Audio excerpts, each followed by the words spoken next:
Ya. ¿Qué tal? Muy buenas noches con todos. Agradecer mucho el interés de las personas. Hoy, eh, jueves 19 de febrero, seguimos con las presentaciones de más proyectos, ¿no? Aquí en el HOPIF, Jornada de Proyectos en Ingeniería y Ciencias Físicas. El día de hoy tenemos la participación de nuestros colegas ingenieros físicos. A ver, sí, Marco Cruz y Daniel Malca, ¿no? Ellos están presentando su proyecto de curso, regulador de temperatura analógico. Eh, Ambos se caracterizan por una mentalidad versátil y una gran disposición a explorar, ¿no? Las diversas fronteras de la física o ingeniería física, ¿no? En este caso, la ingeniería física. El proyecto que nos presentan hoy no es solo un requisito académico, sino una propuesta que ya ha pasado por exigente filtro de expociencia y los procesos de acreditación, ¿no? El proyecto se ha presentado eh, para el tema de acreditación del curso en, en proyectos de la facultad, ¿no? Vamos a hacer ingreso a nuestros colegas. Daniel. Muy buenas noches. Muchas gracias em, por el compartir esta jornada de proyectos. La verdad, bastante entusiasmado junto a mi compañero Marco, que ya lo vas a presentar, por presentar nuestro proyecto que, bueno, como mencionó, pasó tanto experiencia como acreditación y tenemos bastante cosas que compartirles. Okay. Y damos una bienvenida a Marco. Hola, ¿qué tal? ¿Cómo estás, Épico? Alexander, perdón. ¿Qué tal? ¿Cómo estamos? Bueno, emocionado por presentar mi proyecto que fue acreditado en la Expociencia, ¿no? Y que costó mucho trabajo, pero al final está acá, ¿no? Un gran proyecto que hicimos en circuitos ya el siglo pasado o antepasado, ya, el año pasado, ¿no? Ok, chicos. Entonces, voy a presentar su PPT. Ya. Y me retiro de la sala para que ustedes puedan exponer. Ya. Bueno, empecemos con la exposición, ¿no? El proyecto que nos ha tocado realizar esta vez, bueno, que nos tocó en el, en el en el curso de circuitos electrónicos analógicos, en el proyecto final fue el regulador de temperatura, ¿no? Lo escogimos nosotros al final, ¿no? Bueno, empecemos. El contexto, bueno, como ya está dicho, ¿no? Es el trabajo de circuitos electrónicos analógicos, en el cual tuvimos que realizar tres etapas, ¿no? Escogimos un circuito en el cual escogimos tres etapas para lo que nos pedía el curso al final, ¿no? Ese es el propósito por así decirlo, un examen o un proyecto final en circuitos. Se nos, como que planteamos un problema, ¿no? Y este circuito fue la solución a ese problema. El problema fue como que cómo intentar o cómo lograr que un cuerpo se mantenga en un rango de temperatura, que no baje de un máximo de un mínimo, siempre se mantiene en un rango, ¿no? Ese es el objetivo del circuito, por así decirlo, ¿no? Regular la temperatura de un objeto, ¿no? Siempre en un rango, ¿no? Bueno, prosigamos. Eh, Acá hay un marco teórico. Utilizamos diferentes instrumentos electrónicos, ¿no? Por ejemplo, el doble amplificador operacional LM358N o P. N o P es quién es su fabricador, ¿no? Pero los dos funcionan para este circuito. ¿Qué tiene de especial este instrumento electrónico? Pues como vemos acá, una de sus características importantes es que tiene doble amplificador operacional. Por ejemplo, vemos acá que tiene en el pin 123 pertenece a un amplificador y en el pin número 765 en otro amplificador, ¿no? Y tiene una característica muy importante. Este amplificador es Rail to Ground. O sea, ¿qué significa eso? Que nos permite acercarnos más al cero, al voltaje cero, que veremos más tarde. O bueno, también podemos decirle, ¿no? Cómo funciona un amplificador, ¿no? Se tiene una entrada inversora o no inversora, ¿no? Dependiendo, nosotros en el circuito pusimos una entrada inversora de 12 voltios y en el pin 8 y en el pin 4, que es una entrada inversora, pusimos 0 voltios, ¿no? Esto que nos va a ayudar a que cuando llegue a comparar los voltajes de el pin 2 o el pin 3, ¿no? Saque el cero, se acerque mucho al cero absoluto, ¿no? Es lo requerido en este amplificador operacional. Luego también tenemos un timer 5.5 que como todos saben, bueno, los que hemos estudiado un poco de electrónica, es un temporizador que genera señales cuadradas en sí y funciona de dos modos, monoestable y estable, ¿no? En el modo estable genera un único pulso, significa que tiene una salida, tiene un alto largo y un alto bajo, nada más uno, ¿no? Y en el modo estable, se podría decir que tiene un voltaje de salida constante, una frecuencia constante y solamente lo que varía es el duty, ¿no? Dependiendo de la señal que salga. También tenemos el sensor de temperatura LM35, que es un sensor que lo que hace es, como por así decirlo, algo coloquial, es transformar la temperatura o el calor que le llega a un voltaje. Por ejemplo, esta es una razón de 10 milivoltios por grado Celsius. O sea, ¿qué significa eso? Que si yo le agrego un grado Celsius, va a generar en su salida, en su voltaje de salida, 10 milivoltios, ¿no? Eh, acá se puede alimentar, este sensor de temperatura se puede alimentar con un voltaje de entrada de 3 a 30 voltios en sí, se puede alimentar, resiste ese voltaje, ¿no? Y bueno, su salida ya pues depende. Por ejemplo, como vamos a ver más adelante, si estamos a 25 grados Celsius, que es la temperatura ambiente, sí o sí, siempre va a sacar una temperatura perdón, un voltaje de 250 milivoltios, ¿no? También tenemos un transistor eh, formato TIP de 3055, que es un transistor BJP de potencia. Es un transistor igual, pero ¿qué pasa? Que se podría decir que resiste o es adquirido para resistir amperajes muy altos, ¿no? Incluso su forma está hecha para sacar o disipar el calor, ¿no? Que entra a través de la corriente.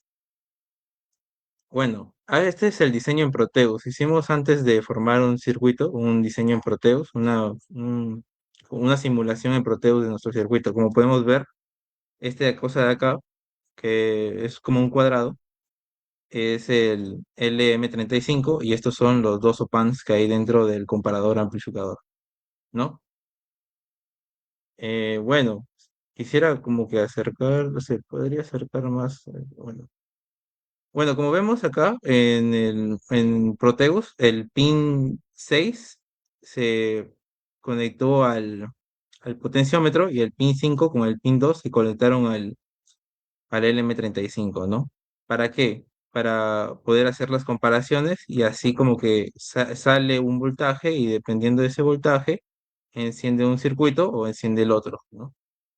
Como vamos a ver en un video más adelante, ¿no? Bueno, mi compañero va a explicar el circuito de la parte fría y caliente, ¿no? Porque en sí hicimos tres circuitos, tres fases del circuito, ¿no?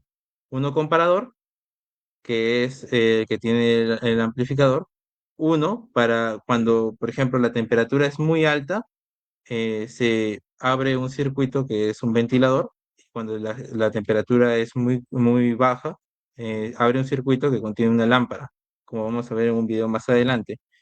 La lámpara ayuda a que el cuerpo se caliente, ¿no? Ayuda al calentar el cuerpo, ya que es una lámpara halógena, está hecha para eso. Y el ventilador, por otro lado, ayuda a como que a enfriar más o menos, así vamos a decirlo, al cuerpo, ¿no?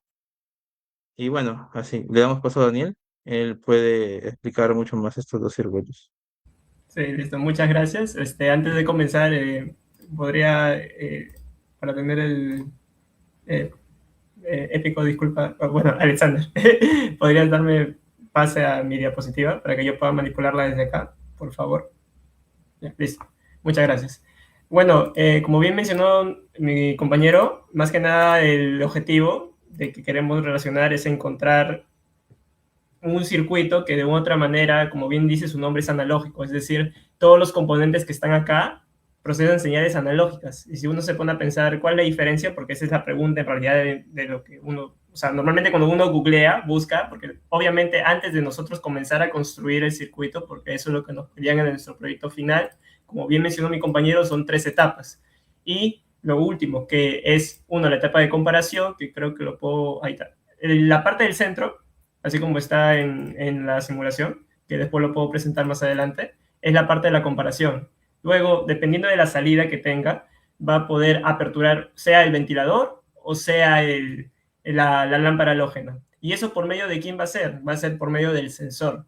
Y ese sensor es bastante sensible a los cambios. Entonces, ahí vamos a ver un detalle bastante importante, que como tal, como el objetivo, porque nosotros habíamos visto en los proyectos a buscar la literatura como tal, existen componentes como un termostato, que creo que es lo más popular que existe, que usan prácticamente todo procesamiento digital. ¿Y por qué? Porque prácticamente lo que pasa, y eso es lo que vamos a observar ya cuando entremos un poco más al tema de la discusión, porque nosotros cuando construimos, así como experiencia, cuando construimos en Expociencia, el circuito tranquilamente funcionaba. ¿Y por qué? Porque de una u otra manera no existía tanto ruido, que es lo que más que nada aparece por la parte de aquí.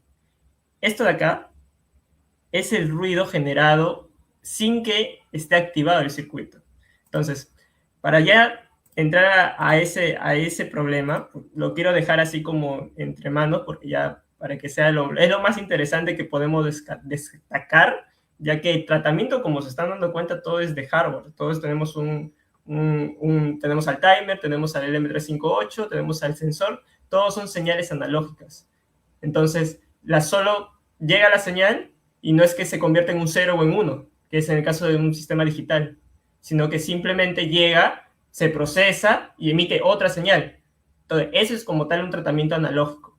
Y hemos tratado de aprender más que nada cómo son los componentes, cómo reaccionan y la importancia que tiene una buena conexión, porque eso es lo que hemos aprendido al momento de construirlo, ya que si colocamos mal o conectamos mal algo y dañamos algo, voló todo.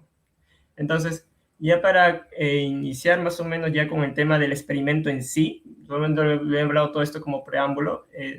El moderador Alexander, ¿podrías compartir el video, por favor? Pero bueno, ya, listo. Se logra... ya, listo. Entonces, ahorita el sensor está apagado. ¿Qué quiere decir eso? Nosotros establecemos la franja tanto máxima y mínima con estos 2 potenciómetros que están en el centro. Si se dan cuenta, en el centro hay 2 potenciómetros, que es lo que habíamos visto en la imagen. No sé si podría convertirse en simultáneo, no creo. Bueno, ya. El sensor está en la parte de la derecha. Entonces, nosotros para poder hacer la prueba, así de manera rápida, no vamos a esperar a que se caliente y luego esperar a que se enfríe, sino vamos a ajustar esos mínimos. Digamos, hemos establecido el máximo a 30 grados y hemos establecido el mínimo a 10 grados. Entonces, el sensor, ¿qué debe hacer? Si quiere llegar a 30, lo calentamos, enciende el ventilador, ¿verdad? Entonces, para hacer la prueba rápida, lo que hacemos simplemente es bajar ese máximo, disculpen. Bajamos ese máximo, digamos, lo pongamos a 20 grados.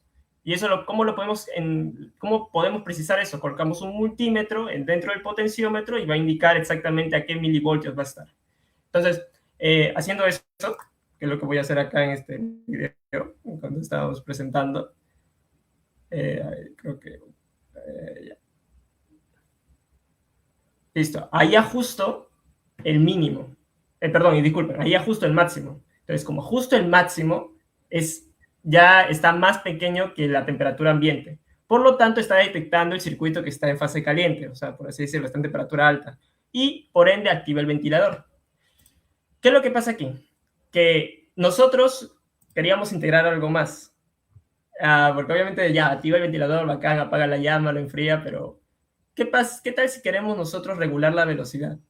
Porque sí existe. Hemos visto en videos en general, porque los circuitos ya existen como tal, estos 3 separados, pero lo interesante, lo nuevo es cómo lo integramos, porque hay algunas cosas que no funcionan O sea, si tú tienes los 3 circuitos y lo colocas donde tú crees que vaya a hacer para integrarlos, no va a funcionar directamente. Hay que hacer algunos cambios. Entonces, ahí va la idea, ¿no? O sea, ahí, como pueden observar el funcionamiento, regulamos la velocidad, ahí bajamos subimos la resistencia, disculpen, se baja el ventilador, aumentamos la resistencia y giramos. Listo. Bueno, ahí apago el ventilador, como se puede observar.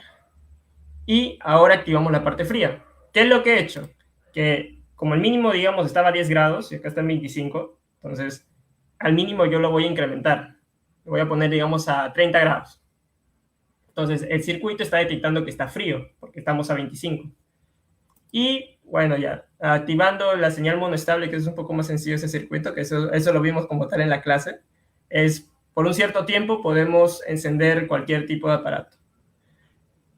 Normalmente estos circuitos no tienen esos transistores, que ya después lo puedo explicar, pero en general es así.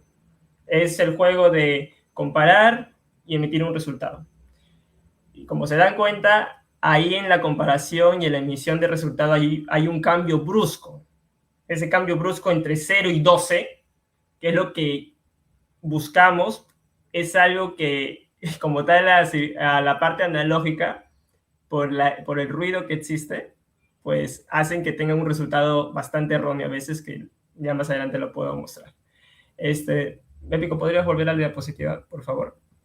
Perdón, a la imagen que había colocado ahí en la presentación. Ya listo, muchas gracias. Estas fueron las condiciones con las que probamos en el video. El sensor estaba a esta temperatura. ¿Cómo sabemos que estaba? O sea, si queremos saber la temperatura, simplemente hay que dividir entre 10 por la escala y sería 25 grados con 25,3 grados Celsius. Bueno, el voltaje máximo estaba a 40, a 20 y nosotros lo hemos reducido a mano. Y esta parte del límite caliente, que este es lo que mencionó mi compañero, el duty cycle, que es más que nada el tiempo en comparación del encendido, o sea, del encendido, digamos si está al 100%. Si está al 100% significa que está siempre encendido. Este es un ventilador de 12 voltios en corriente continua, ojo. Entonces, digamos que está así, 12. Entonces, bacán, ¿no? Siempre lo enciende. Pero si nosotros queremos reducir la velocidad, ¿qué es lo que tenemos que hacer? En las señales que puede emitir el timer, como bien mencionó mi compañero, es cuadrada. Puede emitir un pulso, una señal cuadrada por un cierto pulso, que es en el caso del monoestable. Pero si nosotros queremos reducir si nosotros colocamos un potenciómetro, o sea, al lado en serie junto al ventilador, lo que pasa es que no solo reduce el voltaje, sino también reduce la corriente y al final el ventilador se apaga bruscamente. No hay como ese efecto de que gira lento, gira lento, gira lento, gira lento. Entonces, ¿qué es lo que tenemos que hacer? Siempre debe mantenerse en 12, ojo, porque tiene que mantenerse en 12 voltios para que funcione. ¿Qué hacemos?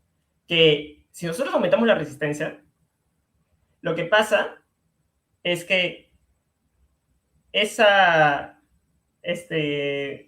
señal que siempre es continua va a empezar a tener decaimientos. No sé, como bajes, ¿cómo mencionarlo? Picos hacia abajo. En pocas palabras, baja cero. Entonces, digamos que sea la señal. Entonces sea sube, baja, sube, baja, sube, baja. ¿Y qué pasa si los picos duran muy poco? Uno, ya. Entonces, como que el ventilador se empuja un rato y se detiene, se empuja un rato y se detiene. Y ese es el efecto que da el modulador de velocidad, que es el modo estable PWM, que es lo que se ha buscado y lo que se ha buscado construir y se ha buscado integrar. Y eso es donde lo podemos observar con un osciloscopio. Y eso es lo que es, continúa en la siguiente diapositiva. ¿Podrías colocar las diapositivas, por favor, Alexander? Disculpa. Ya, listo. Es la diapositiva de mi compañero, la que yo estaba compartiendo. Disculpa. Ya, listo. Gracias. La imagen era debido a que no se nota el cuadro. Ya, como pueden observar, si el timer funciona normal, o sea, en el caso del que el circuito funcione normal, ahí podemos observar que hay una bajada, una subida, una bajada, una subida. Entonces, ¿dónde creen que el ventilador encienda más rápido, gira más rápido? En la parte de abajo, porque siempre es como una dirección continua, entonces siempre le está empujando, es como un motor que le está le está girando. En cambio acá es empuja un rato, descansa, empuja un rato, descansa. Entonces eso es lo que da el efecto de regular la velocidad. Pero cuando nosotros lo construimos, que esto ya es como experiencia, cuando nosotros lo construimos para BET, nosotros compramos nuestros componentes. Y como tal, o sea, pueden ser nuevos, ¿no? Nosotros entendíamos, pucha, nuevo mejor, ¿no? Era lo más, lo más lógico. Pero de una u otra manera el trabajo que se hace en la facultad, que es el mantenimiento de los componentes, el chequearlos que estén funcionando bien, es algo que parece que es bastante indispensable porque la verdad el ruido que generaba el hecho de que, o sea, lo encendíamos una vez lo encendíamos y después cuando lo apagábamos seguía girando el ventilador y no se podía regular. Es decir, había una cierta corriente residual, porque eso es lo que hemos encontrado ahí, esa aberración que está ahí de señal, es ruido. Y como se dan cuenta, hay un pico ahí abajo. Ese pico ahí abajo es el que está empujando al transistor.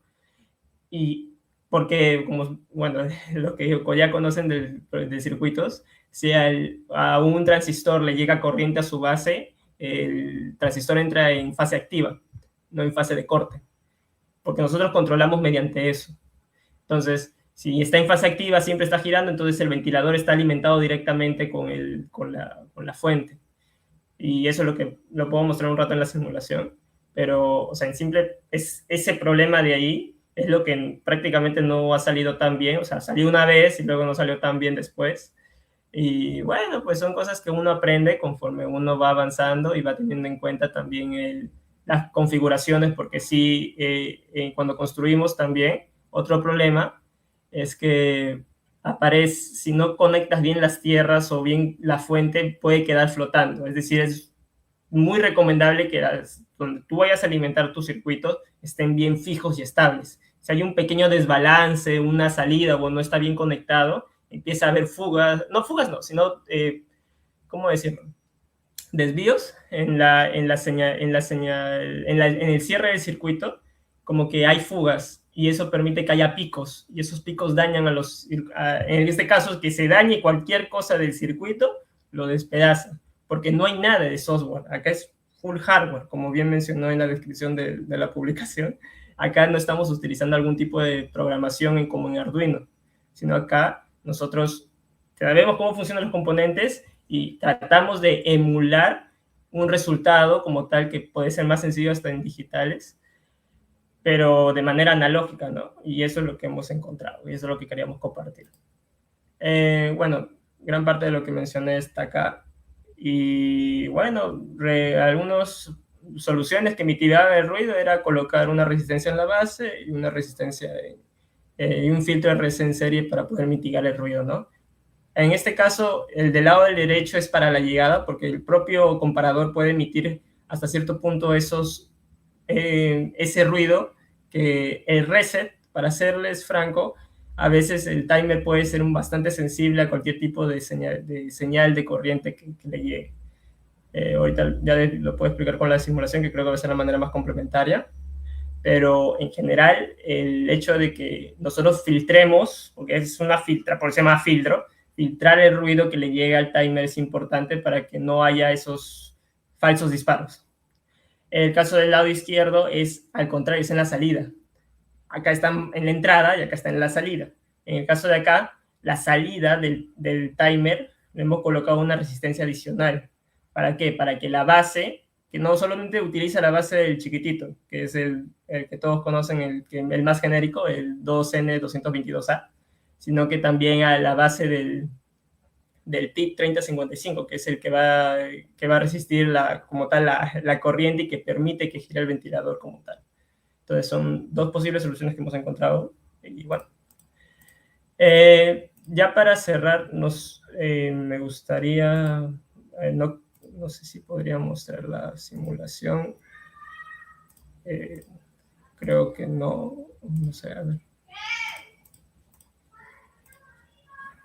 Así. Listo. Épico, ¿podrías presentar mi pantalla, por favor? Alexander, disculpe. Listo. Como tal, como vieron, acá está la simulación en Proteus. Y espero que mi RAM aguante, más que nada por eso. Voy a colocar la temperatura ambiente.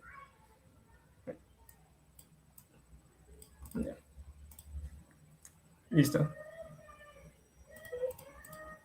Lo voy a bajar. Ya está.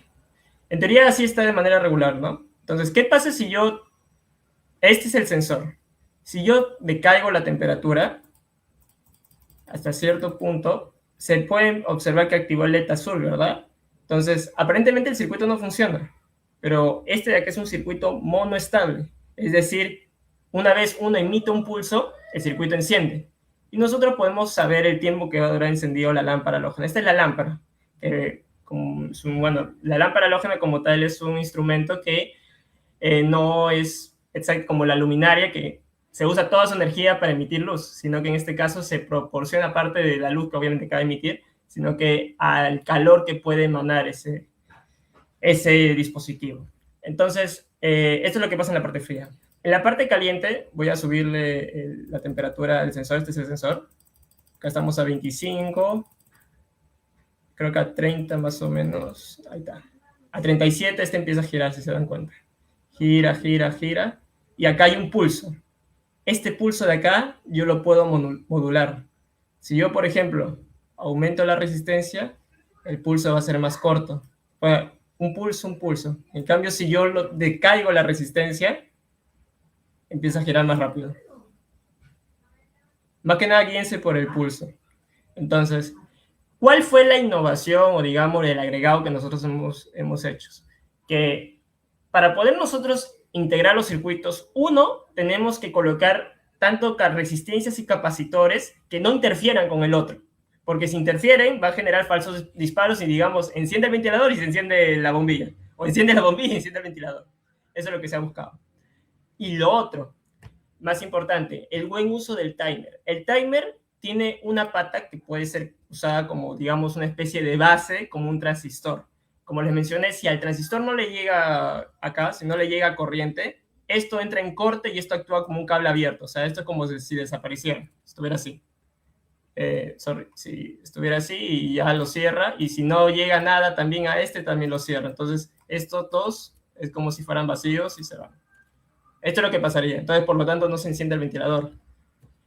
Y ahí la importancia de la base. Ya, un comportamiento similar es el reset. ¿Qué hace el reset? Que si no le llega corriente al reset, el timer entra en corte. Es decir, se desaparece. Entonces, más que nada, el tema del timer se encarga de controlar la señal si se va a aperturar o no se va a aperturar. Igualito es lo de abajo. Entonces, dependiendo, nos hemos colocado una resistencia adicional para mitigar el ruido, pero en general no es necesario, simplemente es un buen cuidado. Y bueno, en general todo esto es lo que hemos hecho en el circuito y hemos aprendido, porque mi compañero puede comentar un poco más de las experiencias que hemos tenido en el circuito, ¿no? Ya, Marco, ya podrías, disculpe, Alexander, podrías quitar la pantalla, por favor, colocar la diapositiva. Ya está. A ver, experiencias que hemos tenido con el circuito. Ha habido, la verdad, algunas fallas. Por ejemplo, principalmente, como dijiste, los picos altos que genera cuando conectamos al ventilador. También al inicio teníamos que ver, por ejemplo, el transistor. ¿Te acuerdas que los transistores, utilizamos dos transistores creyendo que podía funcionar, que eran dos N222A y al final uno se quemó? Eso fue terrible. También hemos quemado timer 555 por conectar unas conexiones malas que hemos tenido. Eh, Teníamos que conseguir una bombilla que pues esté adecuada a los 12 voltios y muchas cosas, la verdad, también, ¿no? Hemos tenido más que todos los problemas de los transistores y también el ruido que genera, ¿no? La señal que emite el 555, que es residual y es muy difícil de apagar, ¿no? Tienes que utilizar capacitadores cerámicos también, una solución es esa, utilizar líneas de capacitadores cerámicos para mitigar el ruido y muchas otras cosas más también para solucionarlo, ¿no? Utilizar resistencias entre el puente de los transistores, ¿no? Y bueno, esas serían algunas de las cosas que hemos pasado en el laboratorio también, Uh -huh. ¿no? Exactamente. Y bueno, contestando a la pregunta de investigación que está en la parte de arriba, de qué tanta es la diferencia entre usar circuitos analógicos con digitales, en este caso, ¿podrías colocar en la parte de conclusiones, Marco, por favor? Sí, sí es bastante pronunciado porque como tal, el software es para apoyar a la parte hardware y bueno, no depender mucho de los componentes, ¿no? Que es lo que más que nada lo que hemos aprendido en este caso, porque si dependes mucho de los componentes, que creo que es lo que más podemos rescatar, prácticamente estás poniendo en riesgo en cualquier mínima falla que pueda haber. Basta que cambies algo que no detecte bien o que haya un ruido o que simplemente el dispositivo en ese momento deje de funcionar y bueno, no está el resultado deseado, ¿no? Y bueno, imagino, y, bueno, con mi compañero vamos a ir desarrollando más proyectos en digitales, vamos a ir aprendiendo más, pero en líneas generales esto fue todo lo que el proyecto nos pudo aportar y nos pudo enseñar, ¿no? Que es lo que queríamos compartir. Listo, chicos, interesante el proyecto. Sinceramente, sí se me escucha, ¿no? Sí, sí, Sí, sí, se escucha, todo se bien. escucha. Interesante el proyecto, sinceramente. El curso de circuitos analógicos también me pareció bueno, es más que nada te abre las puertas a lo digital, ya que siempre tuve la duda yo en mi caso, ¿no? ¿Por qué poner esa resistencia? ¿Por qué poner ese capacitador? ¿Por qué un cerámico? ¿Por qué un electrolítico? Entonces, esas dudas siempre estaban presentes hasta que me di cuenta que todo parte del datasheet, ¿no? Debe ser, pues. Entonces, bueno, tenemos acá, por ejemplo, Gabriel Rincón nos ha dado un comentario, excelente proyecto, muy moderno, el futuro tecnológico del Perú está listo para la vanguardia, ¿no? También tenemos otro comentario, excelente proyecto, felicidades, chicos. Sinceramente, chicos, su proyecto es muy, de por sí, circuitos es muy complejo y han integrado tres cosas que adaptarlas también demanda mucho tiempo, ¿no? No hay preguntas de los participantes en alguna pregunta, quizás, chicos, que quieran hacer a los ponentes por ahí. Bueno, me imagino ya para la gente que vaya a ver la grabación, como consejo, si van a llevar el curso de circuitos, siempre chequeen que el protowar esté funcionando bien. Que es algo que nos ha pasado en Gaber y que, o sea, hemos hecho la compra, es algo, es algo feo. Y una de las líneas de voltaje no estaba conectando, o sea, no emitía, no alimentaba. Entonces, ¿qué es lo que pasó? Que no funcionaba, nunca funcionaba y hacíamos cualquier tipo de modificación. Y en ese momento, mi compañero Marco agarró un multímetro. No sé si podrías explicar más de eso, Marco, porque tú más que nada has estado ahí. Y ya, pues. O sea, de verdad, el hecho de revisar los materiales antes de usarlo es algo Sí, bastante los, ma- importante. Uh-huh. los materiales electrónicos son muy sensibles a la corriente, así que utilicen primero corrientes adecuadas en sí, un voltaje que no sea tan alto al inicio o un voltaje que requiera su circuito solamente, ¿no? Por ejemplo, si es que van a adquirir un componente que trabaja a 12 voltios, no lo pongan a 15 o a 20, ¿no? Siempre en un rango como que 13 o ya máximo 14, ¿no? Porque en sí sí se valoran muchos componentes, ¿no? Más que todo transistores y capacitadores, todo eso puede Sí, causar como daño, mencionó, explotar y todo como eso, ¿no? mencionó mi compañero, es por los picos de voltaje que siempre hay. Esos son los que Y dan. también el amperaje, ten en cuenta también el amperaje, hay amperajes de 0,45, que es el que nuestro ventilador funcionaba a 0,45. Y bueno, también tienen que, por ejemplo, el timer 5.5 generaba un amperaje muy bajo o casi cercano al 0,45, la verdad. Entonces, tienen que ver eso también, ¿no? Cómo amplificar la corriente también. Y tener, o sea, buen vistazo a los componentes electrónicos, más que todo. El datasheet, como mencionó Alexander. Bueno, chicos, gracias. Bueno, acá hay una pregunta de Gabriel que dice qué carrera puedo estudiar para eso. Estudio electrónica. Claro, Estudia electrónica. Sí, hay muchas bueno, carreras, la verdad, Pues ajá. claro, ahora último ya que todas las llevan circuitos ingenierías están electrónicos. llevando circuitos, se ve la Ah, importancia de entender cómo funciona un circuito para más adelante aplicarlo, ¿no? En cualquier tipo de proyecto, ¿no?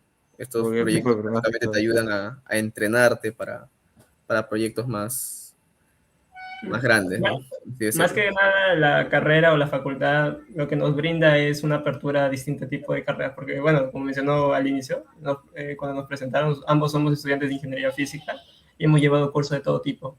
Entonces, la idea, el objetivo, personalmente creo, es buscar qué es lo que te quieres especializar y cómo sabes eso, dependiendo del curso. Por ejemplo, en este caso, mi compañero Marco creo que es el que tiene más afición en la parte de circuitos. Y bueno, es una línea que uno puede tomar y tranquilamente, así como los distintos proyectos que han presentado en la jornada, son diferentes líneas que uno puede abarcar. Así que si uno quiere buscar algo más amplio, pero un poco más luchado, ingeniería física es tu carrera. Si ya quieres algo dedicadamente, sí o sí, te encantó la electrónica, vas a la electrónica. ¿Algo que decir, Marco? Viviana dice, lo más gozos de todas las carreras, dice. Acá Renzo también confirman con ustedes su datasheet y su multímetro La Vieja Confiable. Y un osciloscopio siempre. Y un Un osciloscopio. osciloscopio, sí, es muy bueno. El osciloscopio ayuda mucho a ver las señales, la verdad, cuando entran. O que sale, el ruido que genera. Muy bueno, muy bueno. Sí, Y Creo que sí, está un poco caro, ¿no? también el osciloscopio tiene su propio capacitor y hay que tener un poquito de cuidado con eso porque a veces se puede dañar el osciloscopio, se daña el circuito. O sea, son cositas, son detalles que antes de hacer cualquier cosa, siempre, como nos mencionaron al inicio de los circuitos, hacer una simulación y ahí ya todo lo que tú quieras y funciona en la simulación y no se daña la simulación, porque la simulación deja de funcionar cuando se daña algo, ya lo implementas, ¿no? Ajá. Ya lo demás, si Primero la hay cualquier simulación. tipo de error, es por tema de ruido. Ok, chicos. Entonces, agradecer su participación, chicos, en esta segunda edición del Hopif y esperar la próxima edición para que nos traigan más proyectos. Muchas gracias, chicos. Ok. Chao, chao. Chao, chao.